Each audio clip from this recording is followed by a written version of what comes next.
ఒకరినొకరు ప్రశ్నించుకునే ఒక సమయం. కాబట్టి ఒకరు ఇక్కడ మైక్ దగ్గరకు వచ్చి క్వశ్చన్స్ అడుగుతారు, ఇంకొకరు అక్కడ ఆన్సర్ చేస్తారు. 10 minutes ఒకరికి క్వశ్చన్స్ అడగటం, ఆ 10 minutes తర్వాత మరలా ఇంకొకరు ప్రశ్నిస్తారు. సహోదరులు రత్నకిషోర్ గారు మొదట వచ్చి ప్రశ్నించాలని వారిని కోరుచున్నాం. 10 minutes టైం ఉంటుంది. పురుషోత్తం గారికి మొట్టమొదటి ప్రశ్న, బైబిల్ ప్రకారం తండ్రి దేవుడు, కుమారుడు దేవుడు, పరిశుద్ధాత్మ దేవుడు అనే విషయాన్ని మీరు విశ్వసిస్తారా? Yes or no? Yes. Bible ప్రకారము వినపడింది కదా, చిన్నగా వినపడలేదేమో.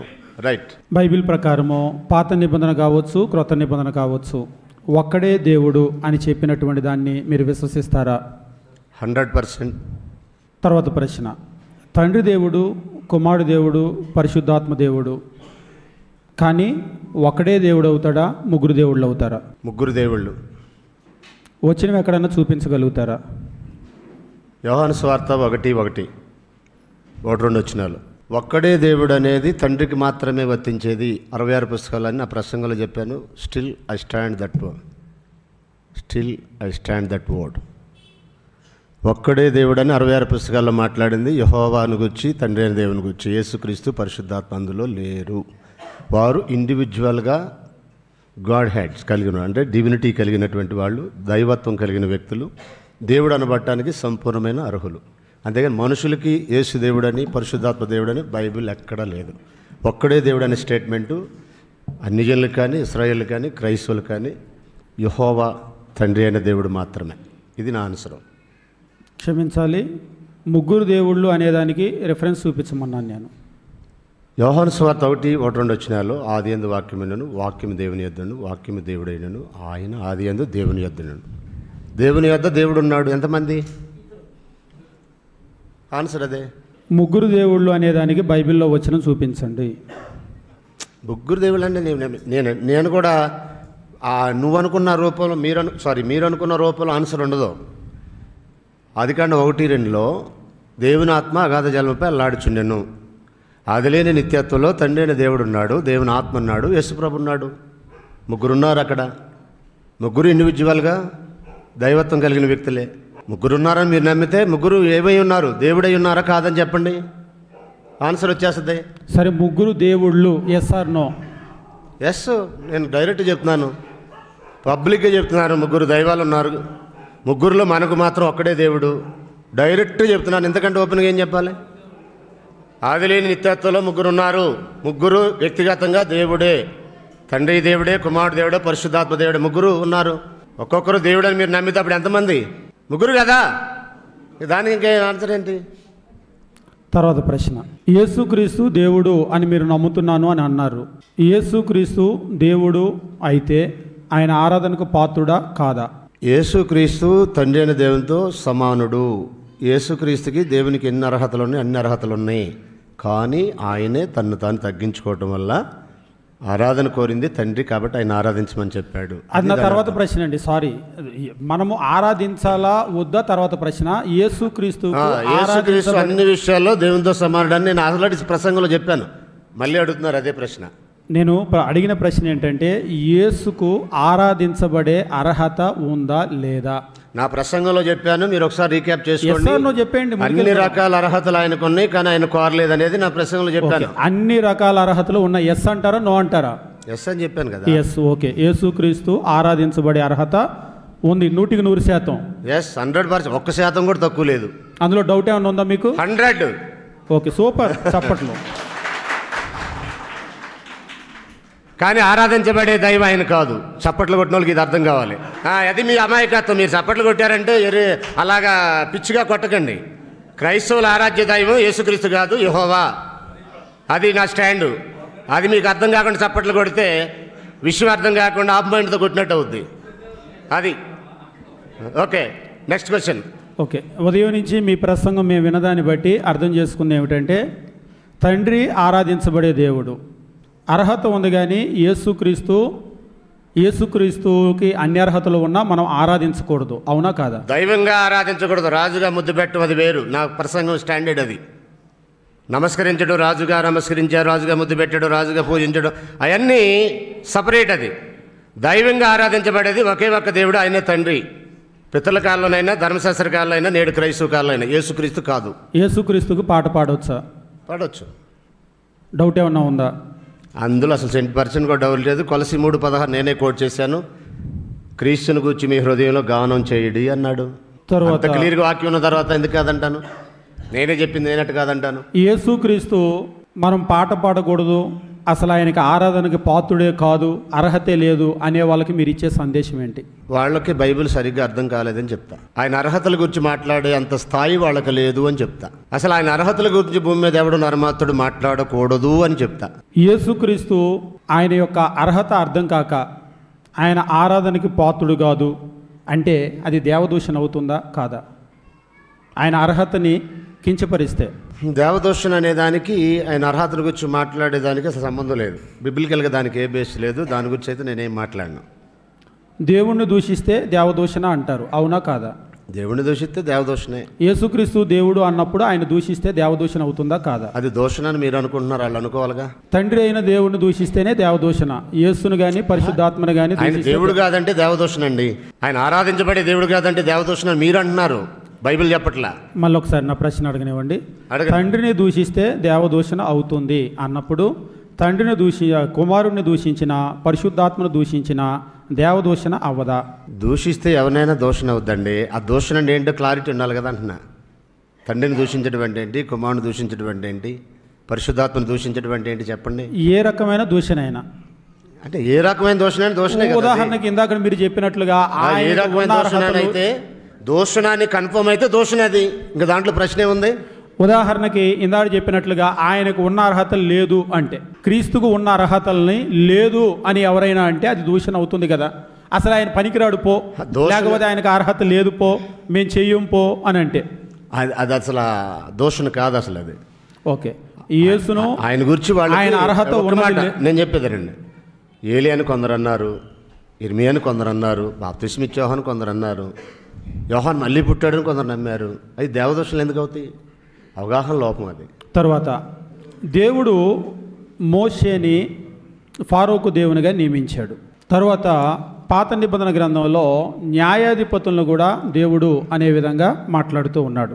వీరిని దైవము అన్నటువంటిది, క్రీస్తు దైవము అన్నటువంటిది రెండు సమానమేనా, ఒకే అర్థమేనా? నా ప్రసంగంలో చెప్పాను, మళ్ళీ ఒకసారి చెప్తాను. దేవుని కుమారులు దైవములు, మోషే దేవుడు, న్యాయాధిపతులు దేవుడు, దేవుని వాక్యం ఎరిగిన వాడు కనుక యేసు దేవుడు. ఆ కాన్సెప్ట్ వరకు ఓకే.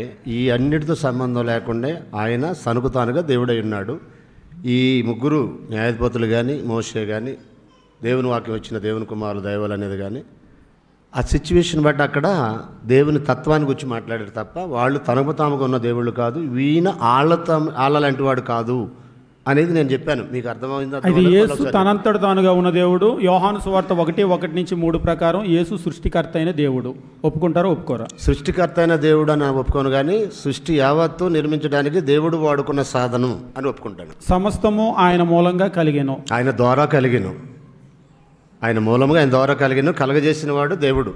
సమస్తము ఆయన మూలంగా కలిగెను, కలిగి ఉన్నదేది ఆయన లేకుండా. సృష్టికర్త అనే పదానికి తండ్రి అయిన దేవుణ్ణి మాత్రమే బైబిల్ మాట్లాడుతుంది. యేసు పరిశుద్ధాత్మ సృష్టి నిర్మాణంలో భాగస్వాములు. ఆయన చెప్తే వీళ్ళు చేశారు, అది బైబిల్ చెప్పేది. కాబట్టి వీళ్ళకి సృష్టికర్త అనే పదం బైబిల్ ఎక్కడా లేదు. ఆ పదం బైబిల్లో ఒకే ఒక వ్యక్తి వాడబడింది, అది తండ్రి అయిన దేవునికి. సో నా స్టాండ్ ఏంటంటే యేసుక్రీస్తు ద్వారా దేవుడు సమస్తాన్ని సృష్టించాడు.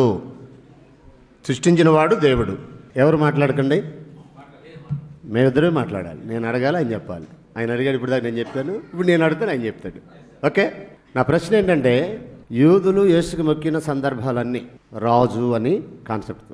సోదరులు మాట్లాడుతూ యాజ్ ఫర్ గాడ్ అంటే దేవుడు అనే భావంతో మొక్కారనే చెప్పారు.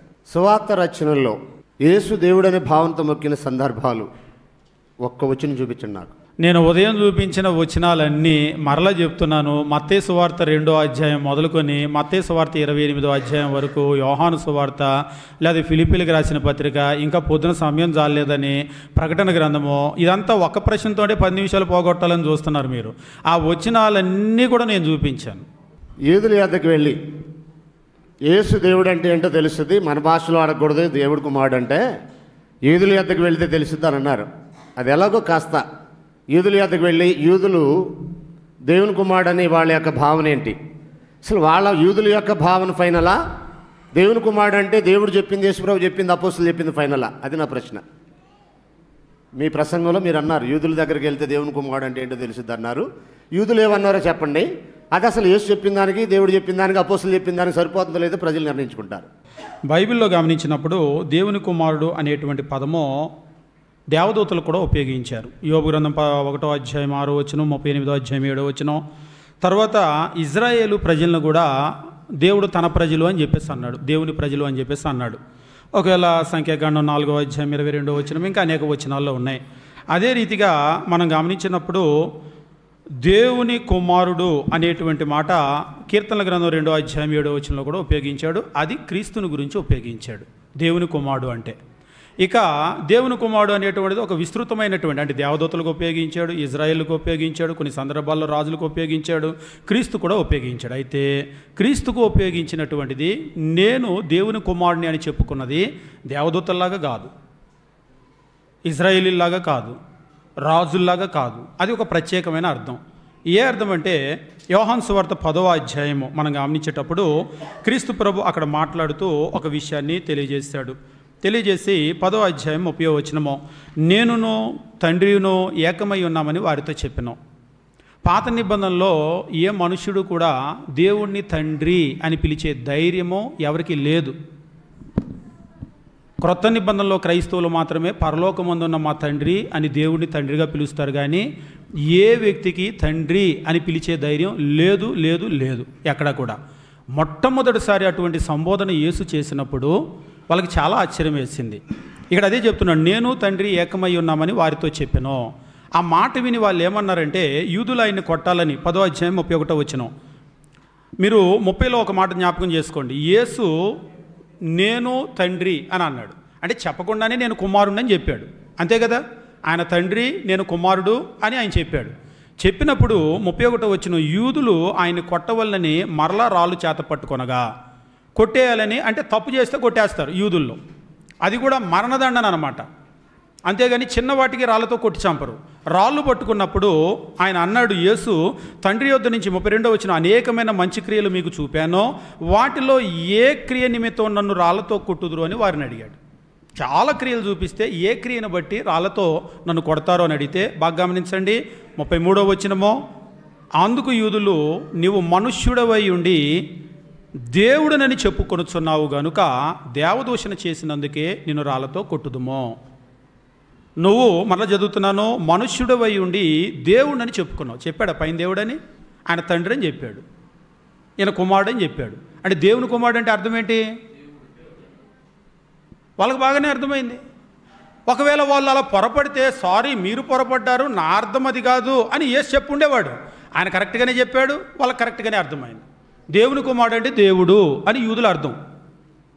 యూదుల యొక్క అర్థము దేవుడు కుమారుడు అంటే దేవుడు అనే దాన్ని మీరు ఏకీపిస్తున్నారు, యూదుల అర్థానికి ఏకీపిస్తున్నారు. 10వ అధ్యాయము యోహాను సువార్త 30 నుంచి 33 వచనాలతో సంపూర్ణంగా ఏకీభవిస్తున్నాం. దాని అర్థం అలా కాకపోతే చెప్పండి. Right, okay. ఆ అర్థంలో కంటిన్యూషన్ల క్వశ్చన్ కింద యేసు చెప్పింది ఏంటంటే మీరు దైవములని అని అన్నాడు, మీరందరూ సర్వోన్నత కుమారులని 82వ కీర్తన కోట్ చేశాడు. అప్పుడు ఆయన ఎలాగ దేవుడు అని అన్నానో ఆయన చెప్పిన దాన్ని బట్టి వీళ్ళు కూడా దైవాలేక దేవుని వాక్యం ఎవరికి వచ్చిన వాళ్ళు దైవాలను అంగీకరిస్తున్నారా? దేవుని వాక్యం ఎవరికి వచ్చిందో వారందరిని అంగీకరిస్తున్నారు అదే వచ్చినలో. ఇక్కడే చాలా పెద్ద కన్ఫ్యూజన్ ఉంది. ఇప్పుడు దేవుడు అన్నంత మాటకి మీరు ఎందుకు అంత కన్ఫ్యూజన్ అయిపోతున్నారు అన్నట్టుగా యూదులకి క్రీస్తు ప్రభు ఏం చెప్పాడంటే మీరు కూడా దైవాలని వ్రాయబడి ఉంది కదా అని ఆయన ఎత్తి చెప్పాడు. మీరు కూడా దైవాలని ఎక్కడ వ్రాయబడి ఉంది, ఎవరిని గురించి చెప్పాడు? బైబిల్లో కనుక మీరు చూసినట్లయితే వాళ్ళని దైవాలు అని చెప్పేసి ఎప్పుడైనా ఎక్కడైనా చెప్పాడా? ఒకవేళ చెప్తే ఎక్కడ చెప్పాడు వాళ్ళని దైవాలని? నిర్గమాకాండము 22వ అధ్యాయము 9వ వచనం చదువుకుందాం.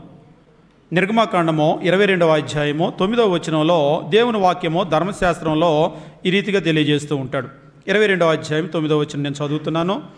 ప్రతి విధమైన ద్రోహాన్ని గూర్చి అనగా ఎద్దును గూర్చి, గాడిదను గూర్చి, గొర్రెను గూర్చి, బట్టను గూర్చి, పోయిన దాన్ని ఒకడు చూచి ఇది నాదని చెప్పిన దాన్ని గూర్చి ఆ ఇద్దరి వాద్యము దేవుని వద్దకు తేబడాలి. ఒకవేళ ఇజ్రాయేలీలో ఏదైనా వాద్యం ఉంటే దానిని గూర్చి దేవుని వద్దకు తేబడాలి. అక్కడ ఎవరిని గురించి మాట్లాడంటే న్యాయాధిపతి. ఇజ్రాయేలీలో న్యాయము తీర్చేటువంటి స్థానంలో ఉన్నటువంటి వ్యక్తిని, న్యాయాధిపతుల్ని దేవుడు అని చెప్పేసి అన్నటువంటి సందర్భాలు. నిర్గమకాండం 22వ అధ్యాయము మీరు కనుక గమనించినట్లయితే 9వ వచనము, అది వాస్తవంగా ఇజ్రాయేలీలో కూడా న్యాయం తీర్చేటువంటి వ్యక్తిని దేవుడు. మీరు కనుక చూస్తే ఎలోహిం అనే పదం ఉంటుంది అక్కడ హీబ్రూలో. ఎలోహిం అన్నాడని దైవత్వం ఉన్న వ్యక్తి కాదు ఇక్కడ.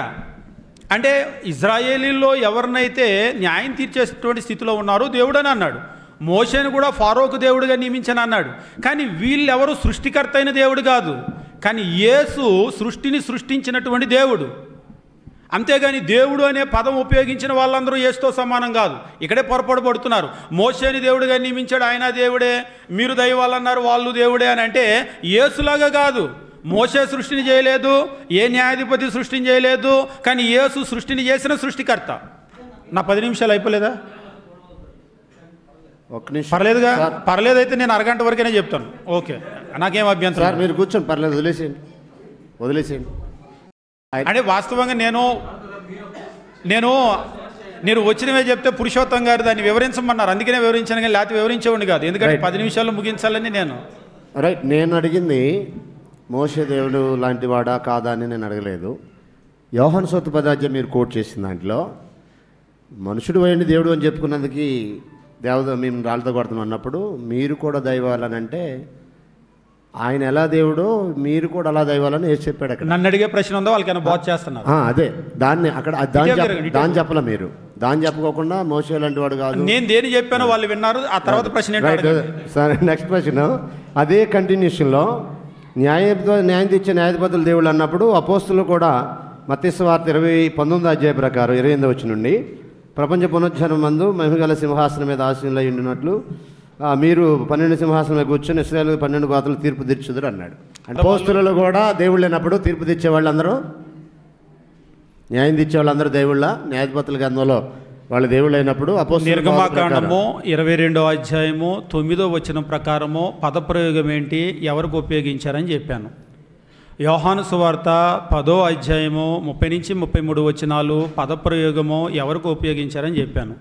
మీరు ఉపయోగించిన పదప్రయోగం మీరేదన్నా ప్రయోగిస్తే దాని వివరణ మీరు ఇవ్వాలి. అది నేను ఉపయోగించలేదు అసలు. యోహాను సువార్త 9:38లో దేవుని యొద్ద నుండి వచ్చిన వాడు కాబట్టే ఈ అద్భుతాలు చేస్తున్నాడు, కాబట్టి దేవుడు అనే మాట వాడారు. అపొస్తలుల గారు 2:22-23లో యేసు చేసిన అద్భుతాలు దేవుడు తన సేవకుడైన యేసుక్రీస్తు ద్వారా అద్భుతాలు సూచక్రియలు మహత్కార్యాలు చేయించినని అన్నాడు. యేసు తనకు తానుకు అద్భుతాలు చేశాడని మీరు మాట్లాడారు. దేవుడు చేయించాడని పరిశుద్ధాత్మ అపోస్తులకు బయలుపరిచాడు. మీరు చెప్పింది నమ్మాలా, పరిశుద్ధాత్మ చెప్పింది నమ్మాలా? ఎప్పుడు దేవుడు చెప్పిందే నమ్మండి. అపొస్తలుల గారు 2:23 దేవుడు తన సేవకుడైన యేసుక్రీస్తు ద్వారా అద్భుతాలు సూచక్రియలు మహత్కార్యాలు చేయించినని ఆయన అన్ని కార్యాలు చేసి వెళ్ళిపోయిన తర్వాత పరిశుద్ధాత్మని యొక్క స్టేట్మెంట్ అది. ఆయన ప్రసంగంలో ఏమన్నాడంటే అద్భుతాలు చేశాడు కనుక దేవుడు, అద్భుతాలు చేయకపోయిన దేవుడైనా, అద్భుతాలు చేయకముందే దేవుడైనా, శరీరధారికి అసలు రాకముందే దేవుడు, అద్భుతాలు చేశాడు కనుక దేవుడు అని రుజువైందని అంటాడు. అద్భుతాలు ఆయన చేయలేదు కదా, దేవుడు చేయించాడు కదా తనకు తానుగా. అంటే ఇప్పుడు నీటిని తుఫాను ఆపాడు అన్నాడు, ఇప్పుడు సముద్రాన్ని ఆపేశాడు ఆయన మోషే. ఏనండి ఆయన ఎగ్జాంపుల్ చెప్తున్నాను. ప్రశ్న అద్భుతాలు దేవుడు చేశాడా ఆయన చేశాడా? పురుషోత్తం గారు కాసేపు నన్ను కూర్చోమంటారా? ప్రశ్న అద్భుతాలు దేవుడు చేశాడా లేకపోతే ఆయన స్వయంగా చేశాడా? పురుషోత్తం గారు మీరు ఏదన్నా మాట్లాడుతానంటే కాసేపు కూర్చుంటే అయిపోయాక పిలవండి, వస్తా. ప్రశ్నే లేదండి, అద్భుతాలు దేవుడు చేయించాడా ఆయనే చేశాడా? ప్రశ్న దేవుడు చేయించాడా, యేసుక్రీస్తు తనంతట తానుగా చేశాడా? నేను ఉదయం చెప్పినటువంటి విషయం ఏమిటి అంటే యేసు ఆయన దేవుడు, యేసు చేసినటువంటిది దేవుడు చేయించాడు, తండ్రి యొక్క పర్మిషన్ లేకుండా ఏమీ చేయలేదు అన్నట్లుగా బోధిస్తూ ఉంటారు. కానీ యేసు దేవుడు. ఆయన ఒక పాపిని క్షమించినప్పుడు కుమారుడా నీ పాపాలు క్షమించబడ్డాయి, నీ పరుపెత్తుకో అన్నాడు. తండ్రిని అడిగి చెప్తా అనలేదు. నీ రాజ్యంలో నన్ను జ్ఞాపకం చేసుకో అని అన్నాడు. తండ్రిని అడిగి చెప్తా అనలేదు. నేను చెప్పింది ఏంటంటే పాత నిబంధనలో ఏ ప్రవక్తకి తనంతట తాను చెప్పేటువంటి అధికారం లేదు, వాళ్ళు దేవుని నోరు అంతే. కానీ క్రీస్తు ప్రభు అలా కాదు, చాలా సందర్భాల్లో మీరు గమనిస్తూ ఉంటారు. అయితే ఇక్కడ దాన్ని మళ్ళీ తండ్రి నుంచి వేరు చేయలేము. నేను ఉదయమే చెప్పాను, ఒక శరీరంలో అవయవాలన్నీ ఎట్లా ఉన్నాయో తండ్రి, కుమారుడు, పరిశుద్ధాత్మ అలా ఏకమై ఉన్నారు. ఇందాక సంకల్ప విషయంలో కూడా తండ్రి సంకల్పించాడు, ఆయన సుప్రీం అన్నారు. అంటే అందులో క్రీస్తు, పరిశుద్ధాత్మ లేరనా? అట్లా కనుక చెప్పినట్లయితే వాళ్ళ ఐక్యతను మనం దెబ్బతీసిన వాళ్ళం అవుతాం. ప్రతి దానిలో వాళ్ళ ముగ్గురు కూడా ఉన్నారు. మన స్వరూపమందు మన పోలిక చొప్పున నరులను చేయుదుము క్లియర్గా కనబడుతుంది. కాబట్టి అది తండ్రికి కుమారునికి వేరు చేయటానికి కుదరదు అనేది నేను చెప్పేది.